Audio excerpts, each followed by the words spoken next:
Hey, welcome. This is the last week, the last lesson here in week 4. And today we're going to talk about what a devoted prayer life looks like. Or maybe a better title would be what a life devoted to prayer means.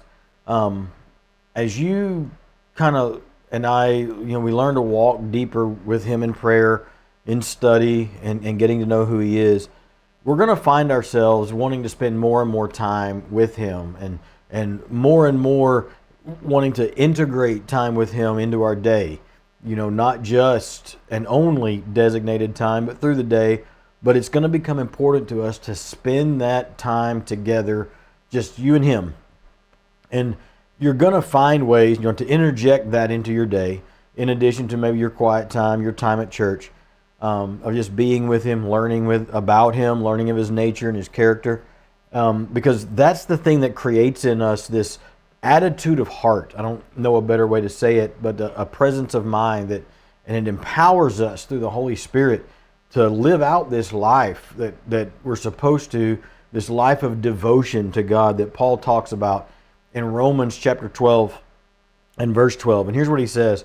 He says, "Rejoice in hope, be patient in affliction, and be persistent in prayer."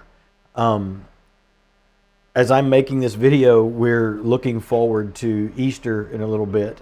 And the one word that always characterizes Easter in my mind, the resurrection of Jesus, is hope. No matter what's coming, no matter what affliction we're in, Romans 12:12, there's always the hope that even if our affliction ends in physical death, there's the hope of the resurrection. Even if our loved ones don't make it in this life, there's the hope of seeing them again in the resurrection. But then he says, as you rejoice in hope, and as you're patient in whatever affliction comes to you, be persistent in prayer. Persistent, just keep at it. Even when you feel like your answers to your prayer are not coming, that He's not listening, stay at it. Paul says in Ephesians chapter 6 and verse 18, he reminds us to never ever cease to pray. Don't stop, to stay alert and endure. What he says to the church at Ephesus was, pray at all times in the Spirit with every prayer and request. Remember, we had said in a previous video, sometimes prayer is just talking to God. It's a good thing. But requesting things is not wrong either. Paul says it here. He said, pray at all times. Make your prayer requests known to the Lord. Then he says, stay alert with all perseverance and intercession for all the saints.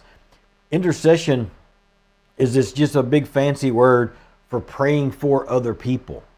It's taking that focus off of us and putting it onto someone else. Intercession is when we stand in the gap. That's maybe a good way to define it. It's when we stand in the gap for somebody else. When Paul was talking to the church at Colossae, he encouraged them in chapter 4 and verse 2 of Colossians to develop an entire life devoted to this little thing that we call prayer.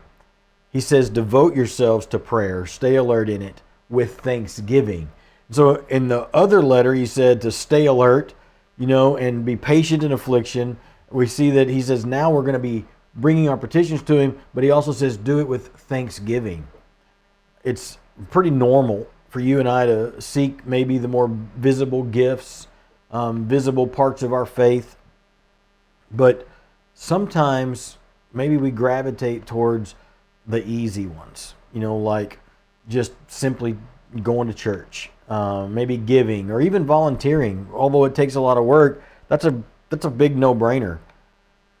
But going to God and bearing our souls out, bringing our petitions, standing in intercession for others, crying out to God on behalf of someone else, on behalf of ourselves, to have this purposeful relationship with God. Doing that's where we find not only the peace of God, the peace that passes understanding, but it's the strength and clarity, what we find there, to do all this other stuff that He may or may not call us to do, or maybe just allow us to do. Sometimes He doesn't always call us to a specific thing, but He will allow us to do it. And it's the prayer that gives us the power that undergirds that that helps us to do it.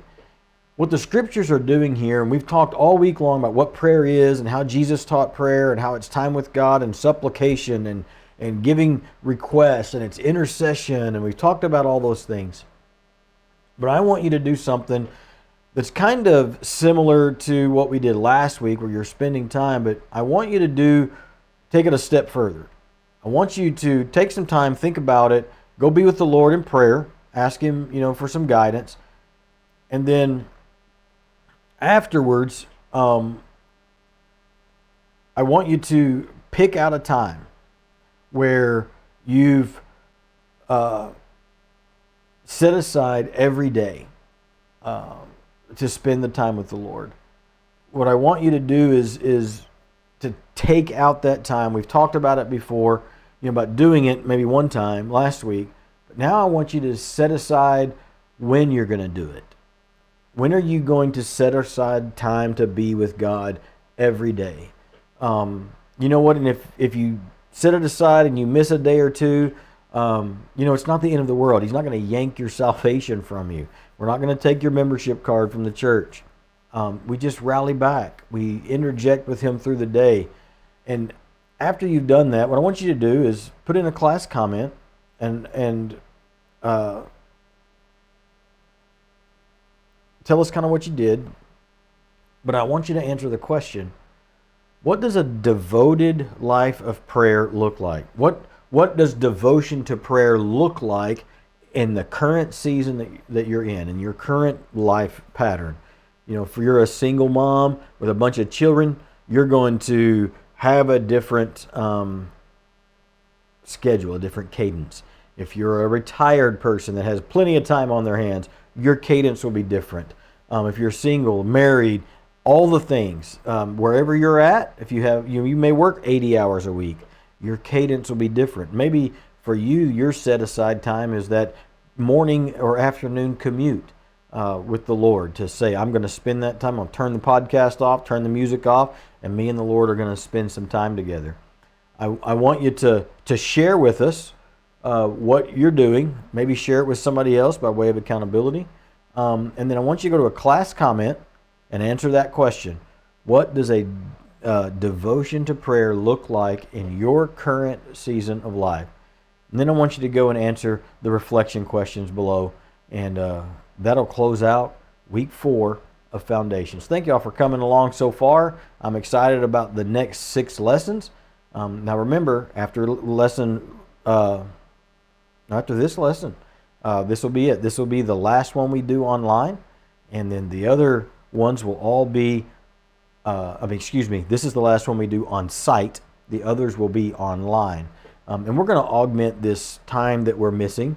I'll have some longer teaching videos that we'll put out. We may do an occasional or periodic Zoom call or something to all kind of get together and do some discussion. But we'll touch base and we'll begin to wrap this thing up and put it all together. It's been a great ride so far, and I hope that even through this week, you're getting deeper and deeper and deeper into your knowledge of God and your relationship with Him. I'll see you next week, and we'll meet together and we'll talk about this one, and then we're going to be online together, and we'll see you for lesson 5. See you all in the next video. Bye-bye.